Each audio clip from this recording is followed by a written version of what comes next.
Let's go.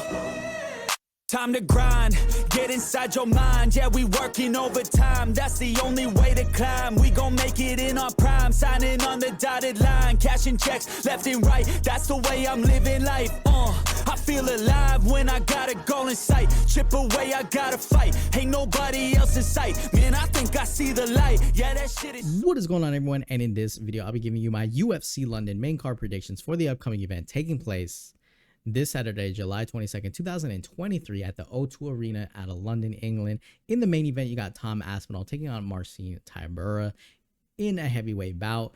I think the rest of the card is going to be pretty solid. You got that London crowd, you know, a lot of chants. A lot of people are going to be going crazy. A lot of people will be slammed.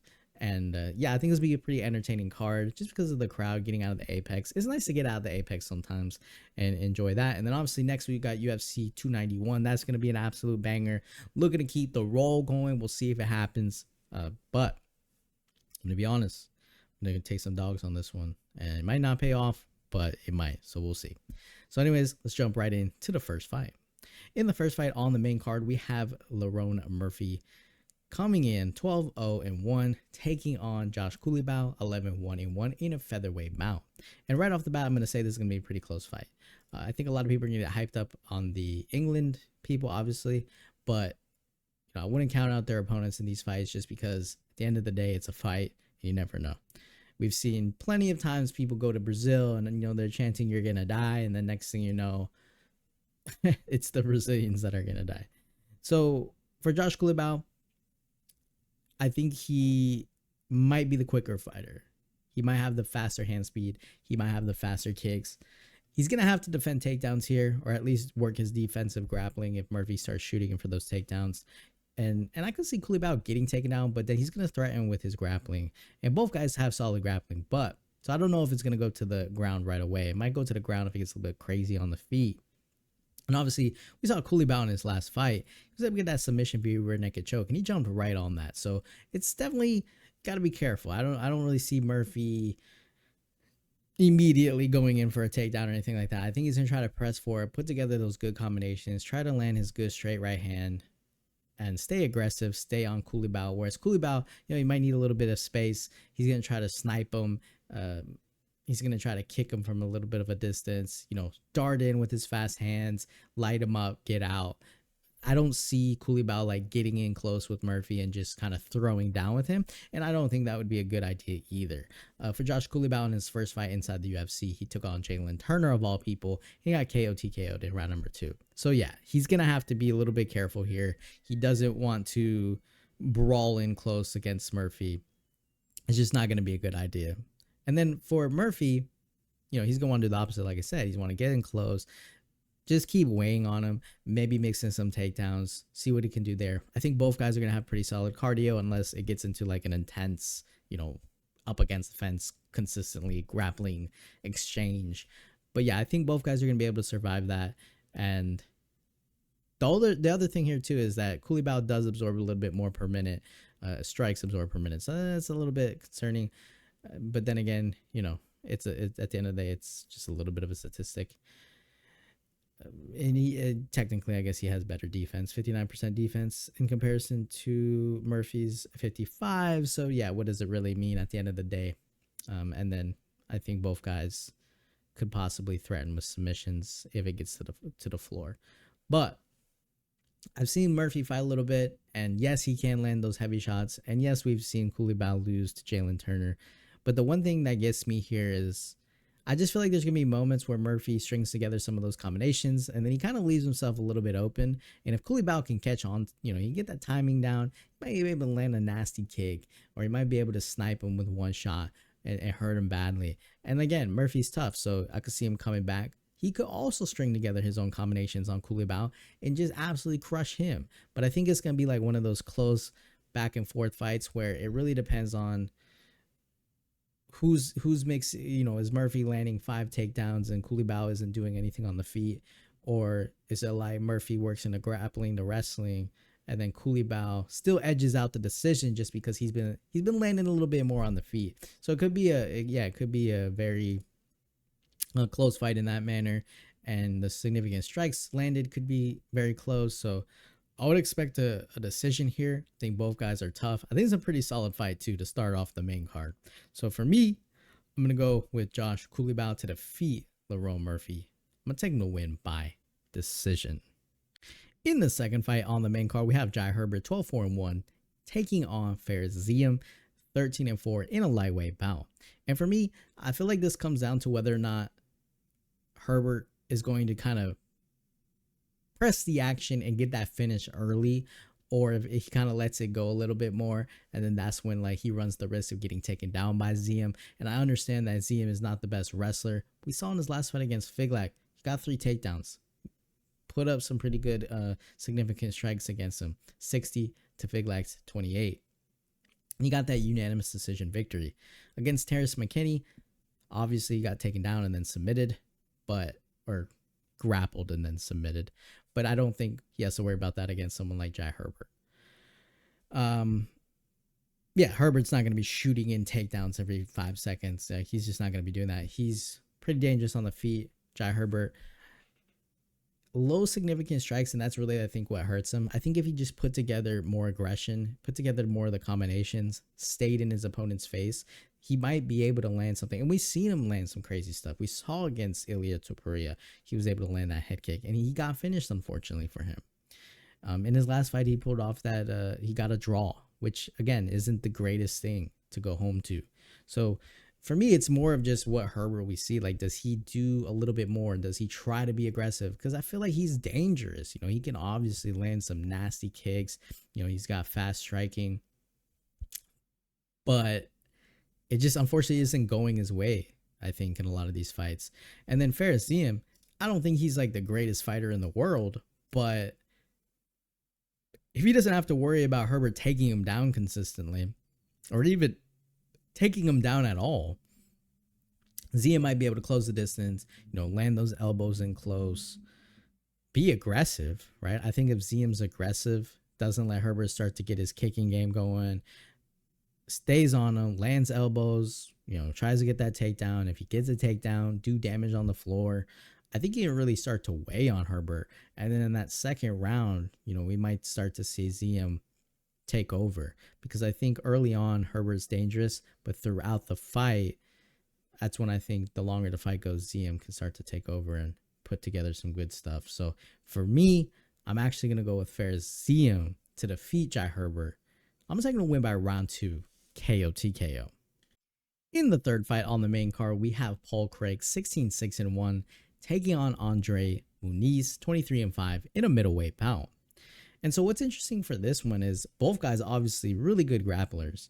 You know, both guys though in their last fight didn't go their way. You had Paul Craig getting finished by Johnny Walker in round number 1, and then you had Muniz getting submitted in round number 3 against Brendan Allen. But the one thing I'll say here though for me is Paul Craig's getting to the point where, I mean, not that he wasn't ever there before, but he's relying a little bit too much on trying to go for the submission, right? Like, he literally just started pulling guard. Like, he's going for anything. But against Johnny Walker, that didn't really work out well for him. He got dropped and he got put down. You know, he's trying to go for a submission, but Walker was able to kind of just destroy him. And then even against Volkan Ozdemir, where he wasn't able to get those takedowns going, and you had Ozdemir even landing his own takedown. He just had nothing else to give Ozdemir. And so it's like, I don't want to say it's luck, because obviously he finds the openings to get the submissions, but against guys that are, you know, I don't even want to say great on the feet. It's not like Johnny Walker is insanely great on the feet. He's made his fair share of mistakes, and obviously Ozdemir, not the best guy like he was a little bit when he started in the UFC. So it's not like these guys are like killers on the feet, but even for Muniz, who has pretty strong grappling, which I think obviously against someone like Paul Craig is going to help him defensively. But then on the feet, I still trust André Muniz to land better shots, heavier shots on the feet against Paul Craig, and then obviously be able to defend the grappling. So yeah, I'm not really concerned about André Muniz here. I feel like, of course, Paul Craig could I don't know, get dropped or something, and then next thing you know, pull off like a leg lock. Like, yeah, of course he could do that, but I feel like it's better if he didn't fight a guy like Andre Muniz, who also like heavily relies on the ground game. So, and I don't think Muniz's stand up is that bad. I think he actually has some pretty good power on the feet. Obviously, he's not knocking people out, but I thought he handled himself pretty decently against Brendan Allen until Allen was able to get him on the floor. And he might have been caught off guard. I mean, obviously, Brendan Allen catching a lot of people off guard with the way he's been doing things. So that to me isn't a bad loss. And in fact, Andre Muniz, that was his first loss inside the UFC. So again, it's not like he's on like a 5-fight losing streak and all he's got is grappling. I do think on the feet, he probably hits a little bit harder than Craig. And that's one of those things where I could see Muniz, throwing in some leg kicks and then honestly just dropping Craig with a combination and then falling into the floor and pulling off his own submission.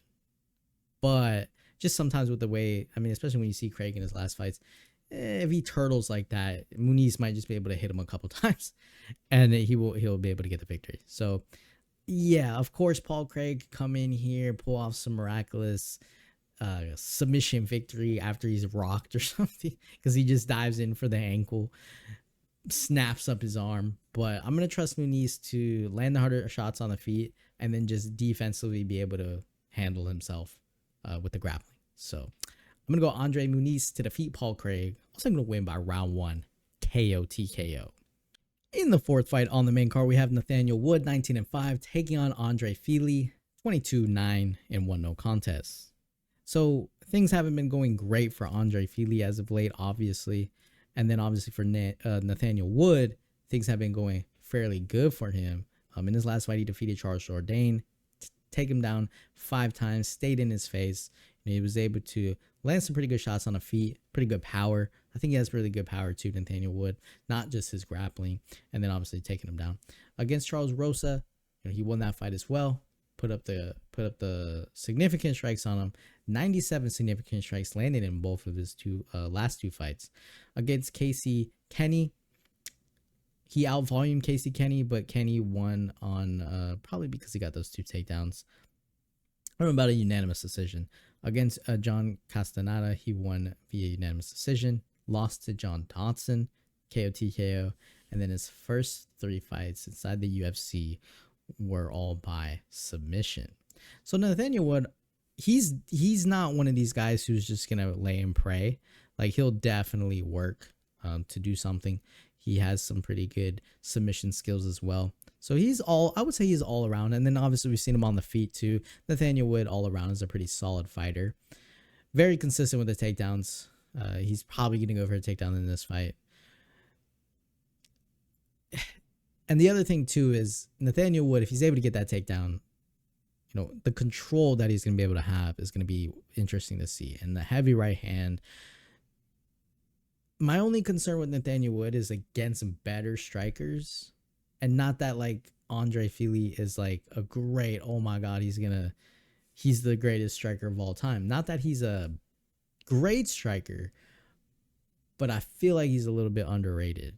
And I even think André Fili's grappling is a little bit underrated.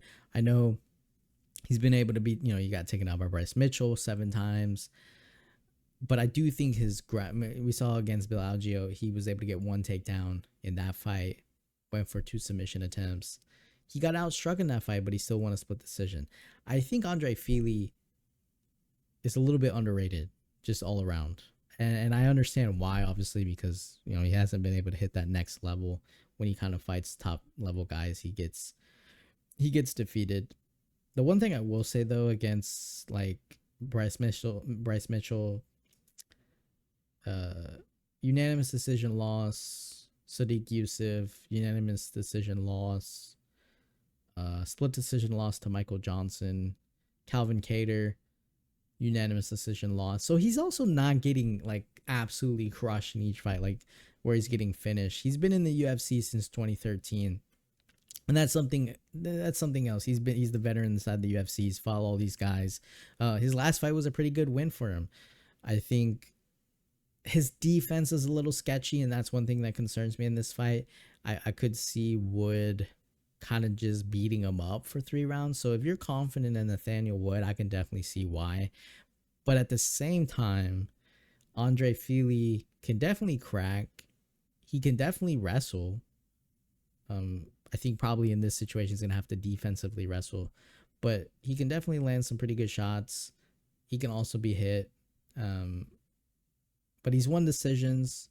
You know, he's fought these guys. And even if he's getting outstruck, like, he might be able to get that takedown, work for some submissions. And even at the end of the day, too, he can land a pretty hard shot as well. And so I don't really want to count him out. He's going to have a slight reach advantage here as well. It could play a little bit in for him because Fili could keep him at bay if he keeps pawing at him, landing combinations from a distance. You know, heavy leg kicks for Andre Fili as well that could take some of that power out of Wood. The main thing I think is just whether or not Fili's going to keep getting taken down. You know, if Fili's not able to defend these takedowns and light him up on the feet, it doesn't have to be anything crazy. I don't think like Andre Fili's going to go out there and you know, knock him out or whatever.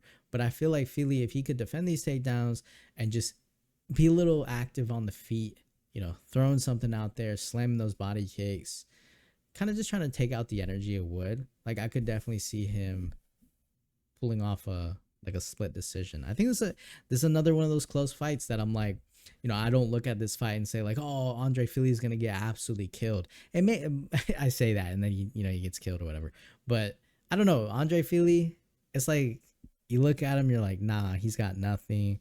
You know, I think especially in his last fight against Bill Algeo, I was thinking like, oh man, you know, it's gonna happen. I think I went with Andre Fili in that one too, because I just felt like Bill Algeo, he was winning some fights. He beat Joe Anderson Brito, and then obviously Andre Fili got finished by Joe Anderson Brito.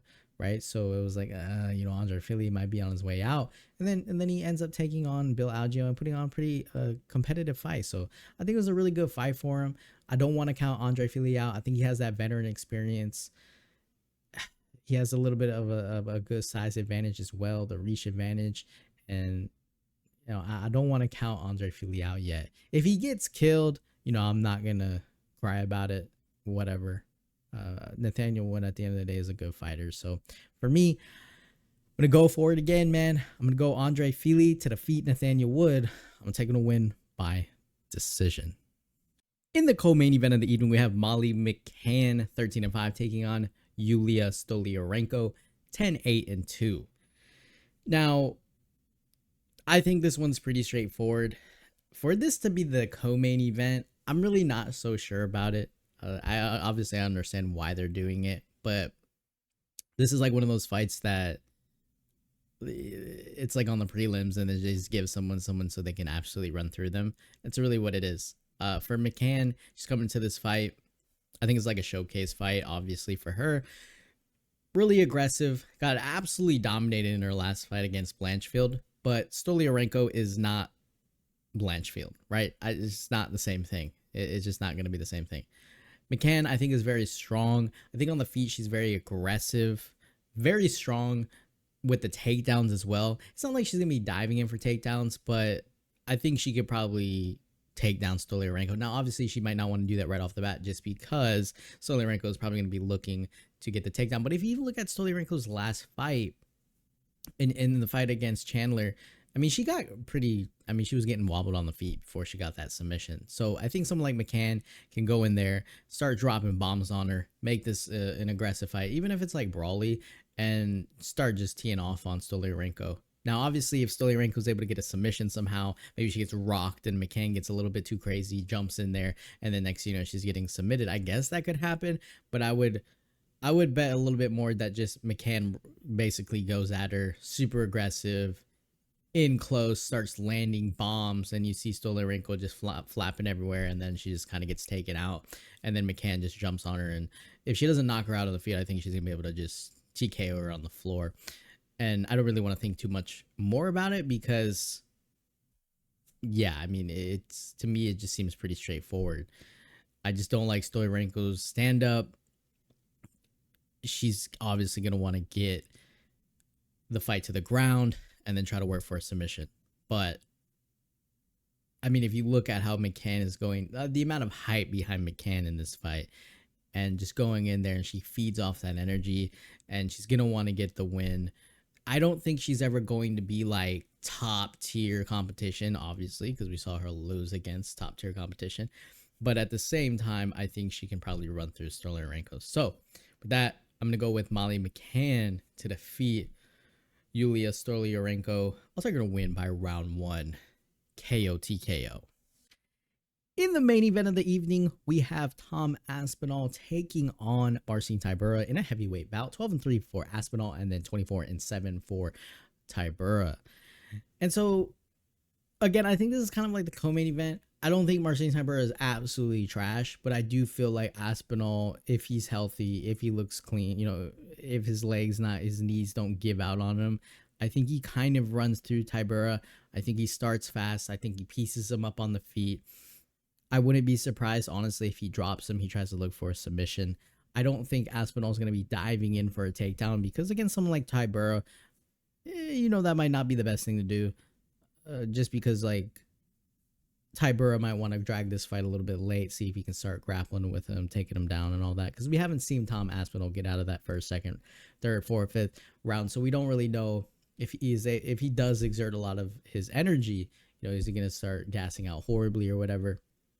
So for me, Tybura is obviously going to probably want to take him late because we've seen Tybura win these decisions where he kind of drags the fight on, and it's not like he's beating up Blagoy Ivanov, but he just does a little bit more. And it's not like he's destroying Romanov, but he's doing a little bit more, and so he gets those decisions. Obviously against Volkov, he wasn't able to land 16 takedowns out of 16, so he got lit up on the feet. And I feel like if this fight goes 3 rounds for it, I feel like it's going to be similar. I still feel like Aspinall's going to be able to light him up on the feet. And with how quick Aspinall is, man, I don't know. I feel like he drops him pretty quick and puts him away. So I don't really think there's too much to talk about there. But Marcin Tybura, heavyweight, he can kick good. You know, at the end of the day, he could land a pretty clean shot. And the sketchiest thing here too is, you know, is Aspinall, is he fully healed? And it's a little sketchy, right? I feel like hopefully nothing happens. We've seen crazier thing happen, you know, but I think hopefully for Aspinall, he's healed and he can give a good fight because, you know, no one wants to get punched twice and then kind of lose that, and then you have to get reset, and it is just not fun at all. And then after this, I think if he's able to run through Tybura, I feel like he might try to go after Curtis Blades, or maybe because who knows what's going to happen with Stipe and John Jones. And even if Stipe wins that fight, does he retire? If John Jones wins that fight, does he retire? So it's, you know, the division's wide open, so we'll have to see. But, and then on top of that, obviously, Aspinall has to run through Tybura, in my opinion, to get to that next level of heavyweights. And a healthy Tom Aspinall, I think, kind of always beats Marcin Tybura. So for me, I'm going to go Tom Aspinall to defeat Marcin Tybura. I'm taking a win by round 1, KO TKO. So that'll do, guys, for my UFC London main card predictions for the upcoming event taking place July 22nd, 2023, this Saturday at the O2 Arena out of London, England. Looking forward to it because it's an earlier card. Excited for that. Always like the earlier cards. Crowd not in the Apex, so you're gonna have a lot of the hyped fans. They're gonna be crazy, drinking, you know, all that stuff. So looking forward to it. Hit the like button, hit the subscribe button, and I'll see you guys in the next video.